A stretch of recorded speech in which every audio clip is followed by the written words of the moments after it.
ଦୀପଟିଏ ଭାଙ୍ଗିଗଲେ ଆଲୁଅର ମୃତ୍ୟୁ ହୁଏ ମାଟିର ସେଜରେ। ଦୀପଟିଏ ଭାଙ୍ଗିଗଲେ ଆଲୁଅର ମୃତ୍ୟୁ ହୁଏ ମାଟିର ସେଜରେ। ଆକାଶରେ କଳାହାଣ୍ଡିଆ ମେଘ ଘୋଟିଗଲେ ଅନ୍ତର୍ହିତ ହୁଏ ଇନ୍ଦ୍ରଧନୁର ସୌଷ୍ଠବ ଆଉ ଚମକ। ବୀଣାରୁ ତାର ଛିଡ଼ିଗଲେ ନିମିଷକରେ ଉଭେଇ ଯାଏ ସଙ୍ଗୀତର ମଧୁର ମୂର୍ଚ୍ଛନା।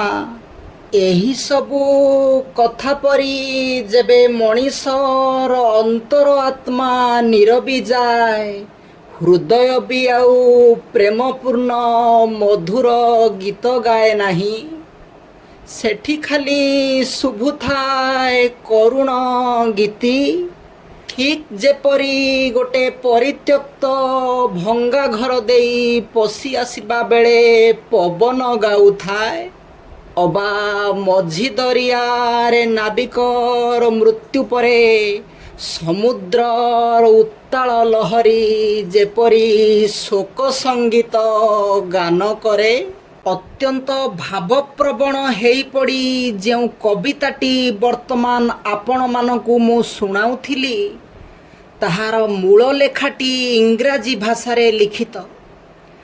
ସେହି ଲେଖାଟିର ରଚୟିତା ହେଉଛନ୍ତି ମାତ୍ର 29 ବର୍ଷ ବୟସରେ ସମୁଦ୍ରରେ ବୁଡ଼ି ମୃତ୍ୟୁବରଣ କରିଥିବା ଇଂରାଜୀ ସାହିତ୍ୟର ଅତ୍ୟନ୍ତ ପ୍ରତିଭା ସମ୍ପନ୍ନ ଲେଖକ ପର୍ସି ବି ଶେଲି।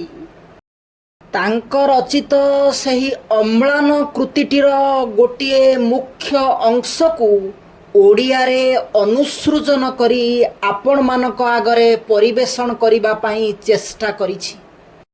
ମୁଁ ସ୍ପଷ୍ଟ କରିଦେବାକୁ ଚାହେଁ ଯେ ଏହି ଲେଖାଟିର ଓଡ଼ିଆ ଅନୁସୃଜନ ପ୍ରସ୍ତୁତ କଲାବେଳେ ମୁଁ କେତେକ ସ୍ଥାନରେ ଉଭୟ ବ୍ୟାକରଣଗତ ଓ ଶୈଳୀଗତ ପରିବର୍ତ୍ତନ କରିଛି।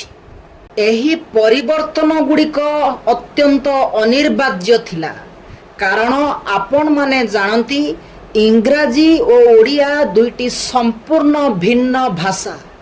ଉଭୟ ଭାଷାର ବ୍ୟାକରଣ, ଆଙ୍ଗିକ ଶୈଳୀ, ପ୍ରତୀକ ଓ ଚିତ୍ରକଳ୍ପ ଗୁଡ଼ିକରେ ବହୁବିଧ ଭିନ୍ନତା ପରିଲକ୍ଷିତ ହୁଏ। ଆହୁରି ମଧ୍ୟ ଓଡ଼ିଆ ଭାଷାଭାଷୀ ଲୋକମାନଙ୍କର ସାଂସ୍କୃତିକ ପରିବେଶ ଓ ଚଳଣି ଇଂରାଜୀ ଭାଷାଭାଷୀ ଲୋକମାନଙ୍କ ଠାରୁ ସମ୍ପୂର୍ଣ୍ଣ ଭାବରେ ଭିନ୍ନ।